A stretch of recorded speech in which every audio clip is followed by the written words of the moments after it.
हे दोस्तों नमस्कार, एक बार फिर से स्वागत है आपके अपने YouTube चैनल देव जीके ट्रिक्स में। तो दोस्तों हम लोग यहाँ पर जीके जीएस का यहाँ पर टेस्ट लगाएंगे। काफ़ी यहाँ पर कमेंट आ रहे हैं कि सर जीके जीएस के ज़्यादा से ज़्यादा यहाँ पर प्रैक्टिस सेट करवा दीजिए। तो हम लोग यहाँ पर जीके जीएस का टेस्ट लेके आए हैं। साथ में हमने हिस्ट्री, पॉलिटी, ज्योग्राफी के यहाँ पर पर्सनल वीडियो बना दिए हैं। प्लेलिस्ट के माध्यम से उन्हें भी देख सकते हैं।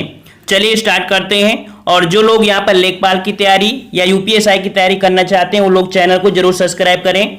साथ में प्लेलिस्ट के माध्यम से ग्रामीण परिवेश के टेस्ट भी आप लगा सकते हैं। चलिए आवाज आ रही है? आवाज आ रही है? सभी लोग तैयार हो? चलिए तो स्टार्ट करते हैं। यहाँ पर आपका प्रश्न दिया गया है कि भारतीय रिजर्व बैंक का मुख्यालय कहाँ स्थित है? भारतीय रिजर्व बैंक का मुख्यालय कहाँ स्थित है? चलिए साथियों जवाब दीजिए फटाफट यहाँ पर। तो बिल्कुल सही जवाब है ऑप्शन राइट आपका हो जाएगा महाराष्ट्र, मुंबई। ठीक है, ऑप्शन आपका बी हो जाएगा मुंबई में। ठीक है, नेक्स्ट क्वेश्चन है कि बरौनी निम्न में से किस उद्योग के लिए प्रसिद्ध है? बरौनी निम्न में से किस उद्योग के लिए प्रसिद्ध है? चलिए 2 का जवाब देना है और यहाँ पर 2 का ऑप्शन राइट बिल्कुल सही जवाब है। ऑप्शन राइट आपका हो जाएगा यहाँ पर तेल शोधन उद्योग के लिए। ठीक है, तेल शोधन उद्योग के लिए। अगला क्वेश्चन यहां पर दिया गया है कि प्रतिहार स्वयं को का वंशज मानते थे जो राम के प्रतिहार अर्थात द्वारपाल थे। तो ये प्रतिहार जो स्वयं को मानते थे ये मानते थे आपके लक्ष्मण का वंशज। ठीक है, ऑप्शन आपका यहां पर 3 का हो जाएगा सी नंबर। अगला क्वेश्चन है कि बंगाल का द्वैध शासन कब से कब तक चला था? चलिए साथियों जवाब दीजिए 4 नंबर कि बंगाल का द्वैध शासन कब से कब तक चला। यहां पर 4 का ऑप्शन राइट आपका क्या हो जाएगा? तो 4 का ऑप्शन राइट आपका सही जवाब हो जाएगा ऑप्शन राइट आपका सी नंबर। 1765 से लेके 1772 तक आपका द्वैध शासन आपका चला था बंगाल में। ओके, चलिए नेक्स्ट क्वेश्चन दिया है कि राजा राम मोहन राय ने अपने असाधारण काम की खातिर भारतीय इतिहास में अपनी पहचान बनाई। उनका मुख्य काम इस दिशा में था। अर्थात यहां पर राजा राम मोहन राय जो थे वो आपके किस सुधार में थे? तो ये समाज सुधार से संबंधित थे। ठीक है, ऑप्शन आपका यहां पर बी हो जाएगा समाज सुधार। चलिए साथियों नेक्स्ट क्वेश्चन आपसे पूछा गया है कि अब तक लोकसभा में प्रस्तुत अविश्वास प्रस्ताव सर्वाधिक बार किस प्रधानमंत्री की सरकार के खिलाफ रखे गए हैं? तो यहां पर देख सकते हैं सर्वाधिक बार आपके जो अविश्वास प्रस्ताव हैं ये रखे गए हैं आपके इंदिरा गांधी। ऑप्शन आपका सी हो जाएगा इंदिरा गांधी सरकार। ठीक है, वैसे देखा जाए तो वर्तमान में भी काफी आपके 16 से ज्यादा प्रस्ताव आपके मोदी सरकार में रखे गए हैं लेकिन पूर्णतः हुए नहीं है। यहां पर ऑप्शन में था ही नहीं, ऑप्शन आपका सी हो जाएगा इंदिरा गांधी। नेक्स्ट क्वेश्चन है कि निम्नलिखित में से किस भाषा को भारतीय संविधान की 8वीं अनुसूची में शामिल नहीं किया गया है? चलिए साथियों जवाब दीजिए भाषा को भारतीय संविधान की 8वीं अनुसूची में अर्थात ऐसी कौन सी भाषा है जिसे 8वीं अनुसूची में शामिल नहीं किया गया है? तो 7 का ऑप्शन राइट आपका क्या हो जाएगा? ऑप्शन राइट आपका हो जाएगा डी मिजो। ठीक है, मिजो को यहां पर कह सकते हैं 8वीं अनुसूची में शामिल नहीं किया गया है। ऑप्शन डी हो जाएगा। अगला क्वेश्चन है कि सर्वोच्च न्यायालय के न्यायाधीश के विरुद्ध महाभियोग का प्रस्ताव पारित हो जाने पर पदच्युत का आदेश कौन जारी करता है?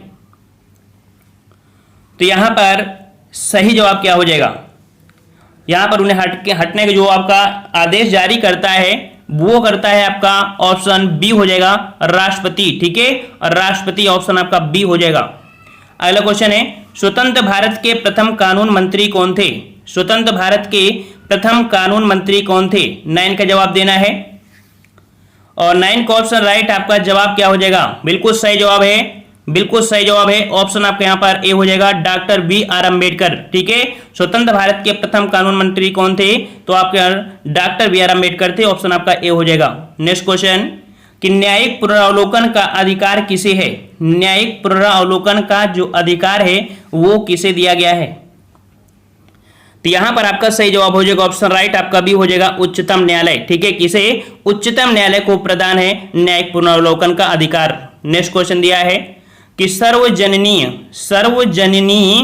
अर्थात सार्वभौमिक वयस्क मताधिकार दर्शाता है कि भारत एक देश है जो अर्थात जो भारत है वो किस प्रकार का देश है, तो ये देश आपका है लोकतांत्रिक देश है। ठीक है, लोकतांत्रिक ऑप्शन आपका यहां पर 11 का ए हो जाएगा।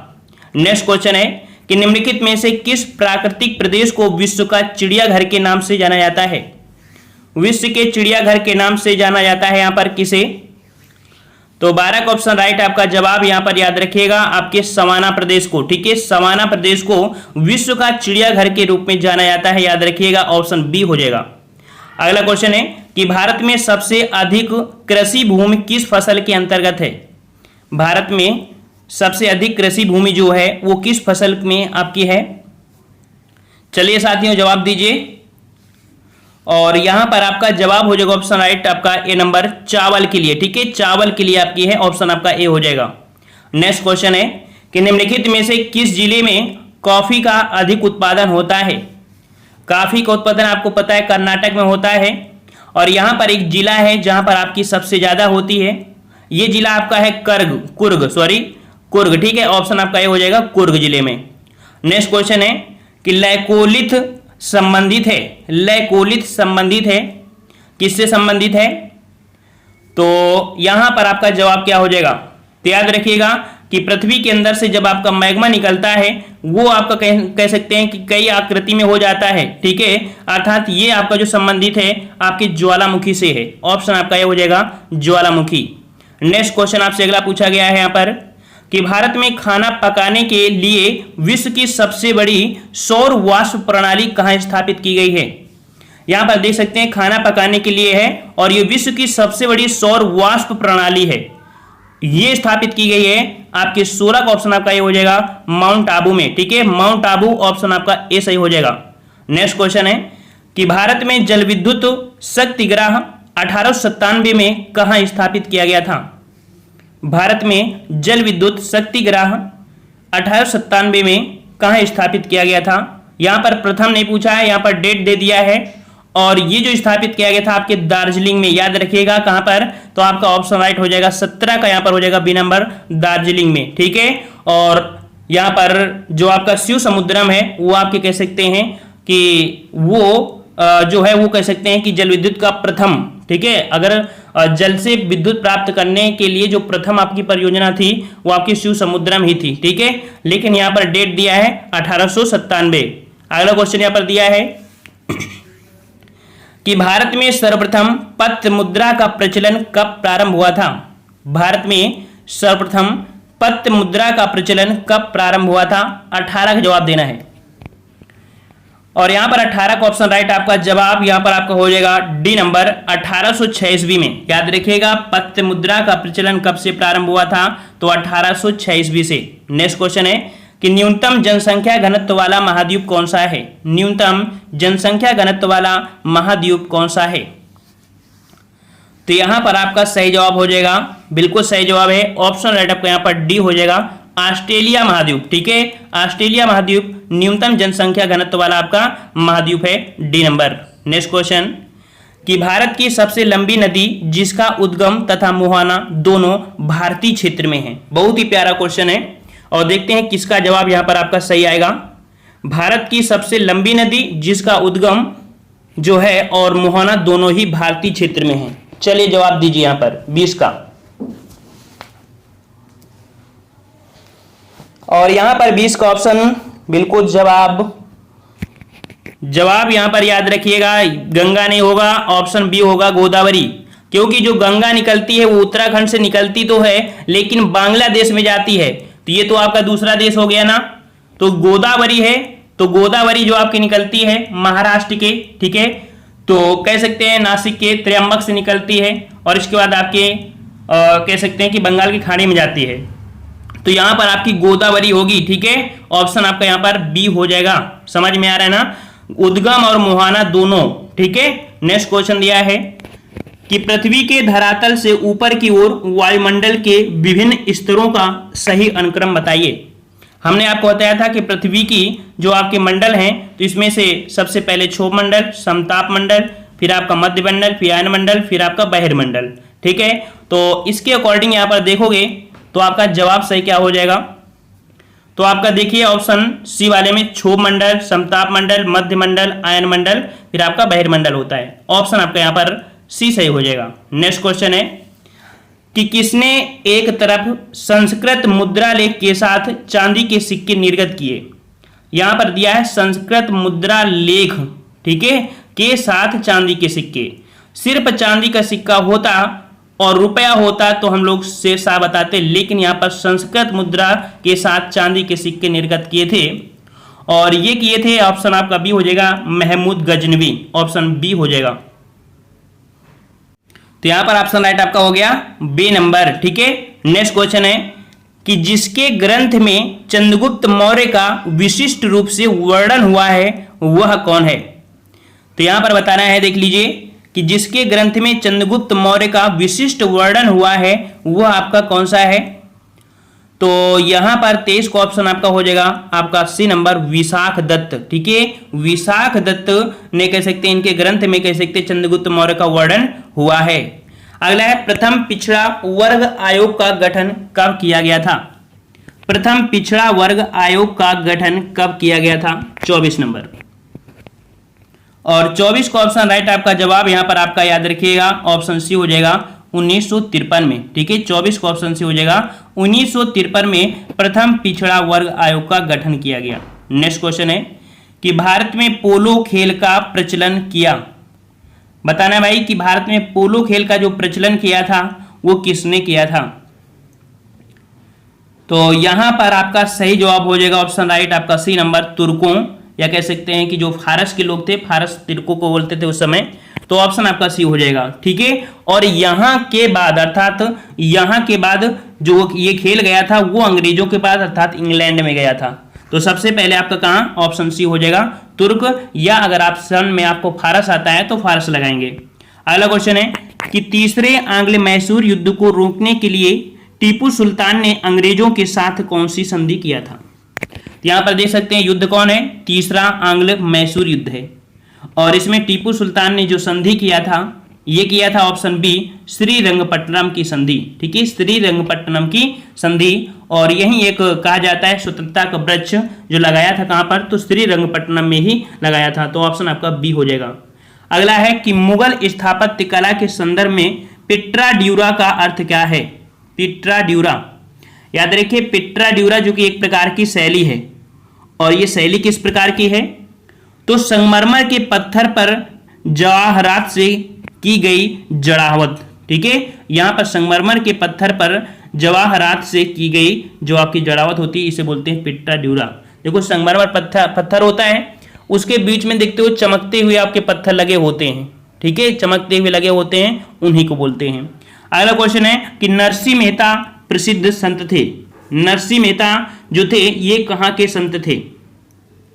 तो जवाब हो जाएगा ऑप्शन राइट यहां पर ए नंबर, आपकी गुजरात के, ठीक है। कहां से संबंधित थे, तो आपके गुजरात थे, अर्थात इनका जन्म कहां हुआ था, गुजरात में हुआ था नरसिंह मेहता का जन्म। नेक्स्ट क्वेश्चन है कि निम्नलिखित में से कौन सी चट्टान सबसे अधिक शक्ति का स्रोत होती है। यहां पर देखो मजबूत नहीं पूछा है शक्ति का स्रोत, जिसके माध्यम से हमें ऊर्जा मिल जाए। तो आप सोच सकते हैं चट्टान से भी ऊर्जा मिल सकती है, लेकिन कौन सी चट्टान से शक्ति पावर हमको किससे मिल सकती है, तो ये आपकी है औषधि चट्टान, क्योंकि औषधि चट्टानों में आपका कोयला होता है, आपका पेट्रोलियम होता है। तो वहां से क्या होती है, पेट्रोलियम, इनसे क्या होता है, एनर्जी तो मिलती है, ऊर्जा ही तो मिलती है ना इनसे। तो ऑप्शन आपका ये हो जाएगा औषधि। नेक्स्ट क्वेश्चन है कि जागीरदारी संकट सर्वप्रथम किस मुगल बादशाह के शासनकाल में उत्पन्न हुई। जागीरदारी संकट सर्वप्रथम किस मुगल बादशाह के शासनकाल में उत्पन्न हुई थी। यहां पर 30 का जवाब देना है, और 30 का ऑप्शन राइट आपका जवाब यहां पर आपका हो जाएगा सी नंबर, औरंगजेब के समय जागीरदारी संकट सर्वप्रथम आपके मुगल बादशाह के शासनकाल में उत्पन्न हुई थी। अगला क्वेश्चन है कि निम्न इतिहासकारों में से किसने अकबर को इस्लाम का शत्रु कहा। अकबर को इस्लाम का शत्रु किसने कहा था, 31 का जवाब देना है साथियों। और यहां पर आपका सही जवाब 31 का हो जाएगा ऑप्शन राइट बी हो जाएगा आपके बदायूनी ने, ठीक है, बदायूनी ने कहा था। और अगला है अकबर के संरक्षक बैरम खां का पतन कब हुआ। तो यहाँ पर बैरम खां जो थे, इन्होंने ही कह सकते हैं अकबर को बड़ा किया, या कह सकते हैं उनके गुरु भी रहे, संरक्षक भी रहे, ठीक है, साथ पूरा रहा। लेकिन फिर भी कहीं ना कहीं बैरम खां के अंदर एक लालच हो गया। कब? जब यहाँ पर अकबर ने पूरा शासन संभाल लिया था, तो उन्होंने सोचा कि शायद ये हमको संभालने को मिलेगा, तो बैरम खां ने विद्रोह कर दिया था। तो इस कारण से बाद में क्या हुआ, अकबर ने बैरम खां को पराजित किया, और इसके बाद बैरम खां जो थे वो मक्का जा रहे थे, तो रास्ते में इनकी मृत्यु हो गई थी, एक व्यक्ति ने मार दिया था। तो इस प्रकार से बैरम खां का जो पतन हुआ था वो किस ईस्वी में हुआ था? तो 32 का जवाब यहाँ पर आपका हो जाएगा सी नंबर, ठीक है, 1560 ईस्वी में। और इसीलिए कहा जाता है कि 1560 से 1562 तक एक शासन चला था, पेटीकोट शासन, अर्थात यहाँ पर अकबर के संरक्षक में जो महिलाएं थी वो इस समय शासन को देख रही थी 1560 से 62 तक। अगला क्वेश्चन है कि मेगस्थनीज की पुस्तक का नाम क्या है? मेगस्थनीज की पुस्तक का नाम क्या है? चलिए साथियों, 33 का जवाब देना है, और बिल्कुल सही जवाब है मेगस्थनीज की पुस्तक का नाम। Very good, option right. यहाँ पर जवाब यहाँ पर डी हो जाएगा, इंडिका है, ठीक है, इंडिका है। और अगला है कि किस उभयलिंगी पशु में पर निषेचन किया जाता है? यहाँ पर पशु वर्ड दे दिया गया है, बल्कि यहाँ पर कोई जंतु बोल देते तो ज्यादा ही सटीक होता, कि किस उभयलिंगी जंतु में पर निषेचन किया जाता है। तो यहाँ पर आपका 34 का जवाब हो जाएगा ऑप्शन राइट, यहाँ पर सी नंबर, केचुआ, ठीक है, केचुआ।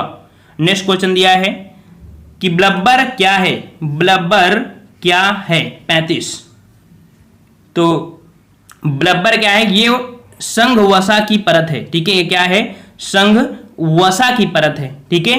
नेक्स्ट क्वेश्चन दिया है कि चंगेज खान ने जलालुद्दीन का पीछा करते हुए किसके शासनकाल में भारत की सीमाओं पर आक्रमण किया था? यहाँ पर कह सकते हैं कि चंगेज खान भारत में आया था, लेकिन कह सकते हैं कि पूरी तरीके से भारत के अंदर एंट्री भी नहीं किया था, क्योंकि इस समय जो शासन था वो आपकी इल्तुतमिश ने, और इल्तुतमिश ने जलालुद्दीन को शरण नहीं दिया था, जिसके कारण से अपना भारत एक बार लूटने से फिर बच गया था।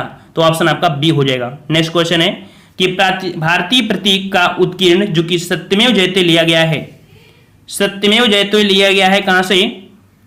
तो बिल्कुल सही जवाब है ऑप्शन डी हो जाएगा, मुंडकोपनिषद से। ऑप्शन डी हो जाएगा, मुंडकोपनिषद से सत्यमेव जयते लिया गया है। नेक्स्ट क्वेश्चन है कि निम्न में से कौन सा भारत के लिए चुनौती पैदा नहीं करता है? भारत के लिए चुनौती पैदा नहीं करता है, तो यहां पर कौन पैदा नहीं करता है? तो आपका जो समाजवाद है, ठीक है, समाजवाद है। समाज मतलब होता है एक समान, ठीक है, तो ऑप्शन सी हो जाएगा। अगला क्वेश्चन है कि निम्न में से कौन सी समिति संसद की स्थायी समिति नहीं है? कौन सी समिति संसद की स्थायी समिति नहीं है? तो यहां पर 39 का जवाब सही हो जाएगा। ऑप्शन देख सकते हैं कि लोक लेखा तो है, प्राक्कलन भी है, लोक उपक्रम भी है, लेकिन वित्त मंत्रालय की परामर्शदात्री समिति नहीं है। ऑप्शन आपका डी हो जाएगा। अगला क्वेश्चन यहाँ पर है, निम्न में से कौन सा देश एक दलीय प्रणाली अपना रहा है? एक दलीय प्रणाली, ठीक है, एक ही दल प्रणाली जो आपकी है, और ये जो देश आपका है ये आपका है चाइना। ऑप्शन आपका यहाँ पर डी हो जाएगा, यहाँ पर चीन है जो कि एक दलीय प्रणाली अपना रहा है। नेक्स्ट क्वेश्चन है कि कौन सा पर्वत हिमालय श्रृंखला का अंग नहीं है? देख सकते हैं ऐसा कौन सा पर्वत है जो हिमालय श्रृंखला का अंग नहीं है? 41 का जवाब दीजिए सभी लोग, और 41 को ऑप्शन राइट आपका जवाब यहाँ पर आपका हो जाएगा ए नंबर, अरावली। देख सकते हैं कुनलुल और काराकोरम और हिंदुकुश ये तो आपके हैं हिमालय के अंतर्गत, लेकिन अरावली जो कि आपकी सबसे पुरानी है और ये हिमालय से आपकी अलग है। ऑप्शन ये हो जाएगा। अगला है कि मृदुमलाई पशु विहार प्रसिद्ध है। मृदुमलाई पशु विहार ये जो आपकी प्रसिद्ध है वो किस लिए प्रसिद्ध है? तो यहां पर आपका जवाब हो जाएगा ऑप्शन राइट, यहाँ पर डी नंबर, हाथियों के लिए, ठीक है। हाथी आपके यहाँ पर मेन है कि हाथी रहते हैं, साथ में आपके कह सकते हैं कि बाघ वगैरह भी होते हैं, लेकिन ज्यादा तौर पे आपके कौन मिलेंगे? तो आपके हाथी, ठीक है। अगला क्वेश्चन है कि श्रृंगेरी, बद्रीनाथ, द्वारका और पुरी में 4 मठ स्थापित किए। श्रृंगेरी, बद्रीनाथ, द्वारका और पुरी में 4 मठ स्थापित किए थे, और इसका जवाब तो सभी को पता होगा, सभी को पता है ना, तो सभी लोग जवाब दे दीजिए एक बार। तो 43 का ऑप्शन आपका सी हो जाएगा, आदि शंकराचार्य। ठीक है, सी नंबर हो जाएगा आदि शंकराचार्य। नेक्स्ट क्वेश्चन है कि डीएनए के कोडकरण खंड को क्या कहा जाता है? डीएनए के कोडकरण खंड को क्या कहा जाता है? 44 नंबर। तो इसे बोलते हैं एक्सॉन। क्या बोलते हैं इन्हें? एक्सॉन बोलते हैं। जो आपके डीएनए होते हैं और कोडखंड खंड जैसे आपको देखने को मिलते हैं तो अलग अलग, अर्थात इन्हें एक्सॉन बोलते हैं। नेक्स्ट क्वेश्चन दिया गया है कि वसा में घुलनशील विटामिन कौन से हैं? वसा में घुलनशील विटामिन कौन से हैं? तो यहाँ पर देख सकते हैं कि vitamin A, vitamin B, vitamin C, vitamin D, vitamin आपका कह सकते हैं A B C D E, है ना। तो इसमें से 2 आपकी ये विटामिन है जो जल में घुलनशील हैं। अब यहाँ पर ए और आपका डी और ई, ये 3 विटामिन हैं। और यहाँ पर देख सकते हैं 3 विटामिन में कैल्सीफेरॉल, कैरोटीन और टेकोफेरॉल, यहाँ पर ये हो जाएंगे, जो कि 45 का ऑप्शन राइट आपका सही जवाब हो जाएगा आपका बी नंबर। अगला क्वेश्चन है कि रेशम का उत्पादन किससे होता है? रेशम का उत्पादन किससे होता है? तो रेशम का उत्पादन याद रखिए रेशम कीट के लार्वा से होता है। किसके होता है? लार्वा से होता है। इसमें क्या होता है कि जो कीट होता है उस छोटे से बच्चे को जन्म देता है, करीब 7 दिनों के बाद वो लार्वा निकालना शुरू कर देता है। ठीक है, तो ऑप्शन आपका यहाँ पर सी हो जाएगा। अगला क्वेश्चन है कि विधान परिषद के सदस्य कितने वर्षों के लिए निर्वाचित होते हैं? विधान परिषद हमने बताया था कि जिस प्रकार से केंद्र में होती है राज्यसभा, उसी प्रकार यहाँ पर राज्यों में जो कि विधानमंडल के अंतर्गत आपकी होती है विधान परिषद, तो वही आपकी दोनों एक सेम है, अर्थात यहाँ भी क्या हो जाएगा? तो यहाँ भी ऑप्शन आपका हो जाएगा डी नंबर, 6 वर्ष होती है। ठीक है, नेक्स्ट क्वेश्चन है कि शासक बनने के बाद 12 अध्यादेश जारी करने वाला मुगल बादशाह कौन था?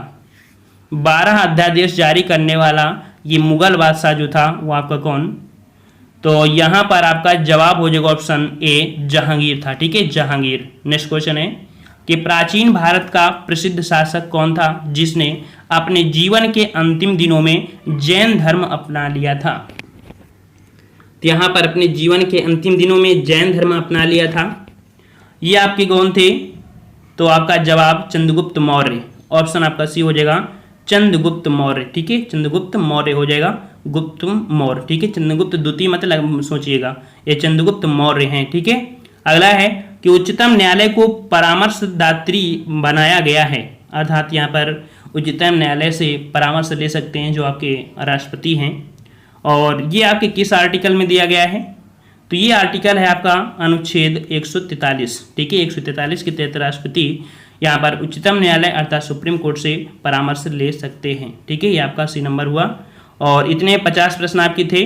और एक टेस्ट आपको और रात आपको 10 बजे लगवाया जाएगा जीके का, और इससे पहले कि 8:30 बजे हिंदी की क्लास होगी, फिर 9 बजे स्पेशल क्लास बीएड का होगा, इसके बाद फिर आपकी 10 बजे जीके की क्लास होगी। ठीक है, अब यहाँ पर जीके में जितने ज़्यादा से ज़्यादा लोग जुड़ते हैं तो उसी के अकॉर्डिंग आपकी क्लास कह सकते हैं कि करंट की भी आपकी सोची जाएगी। ठीक है, लेकिन अभी आपको कितनी क्लास लेना है? 8:30 बजे हिंदी की, ठीक है, और 9 बजे स्पेशल बीएड हिंदी की, और इसके बाद 10 बजे रात आपको जीके की। इसमें से नोटिफिकेशन सिर्फ 8:30 बजे वाला आएगा और किसी का नोटिफिकेशन नहीं आएगा, तो आप टाइम से यहाँ पर आ सकते हैं। समझ में आ गया ना सभी लोग? ठीक है, तो हम लोग मिलते हैं नए वीडियो में, और जितने लोग जुड़े थे सभी लोग चैनल को सब्सक्राइब कर लें जो नए हैं, और वीडियो को जरूर लाइक करिए। मिलते हैं नए वीडियो में, सभी को धन्यवाद। जय हिंद, जय भारत।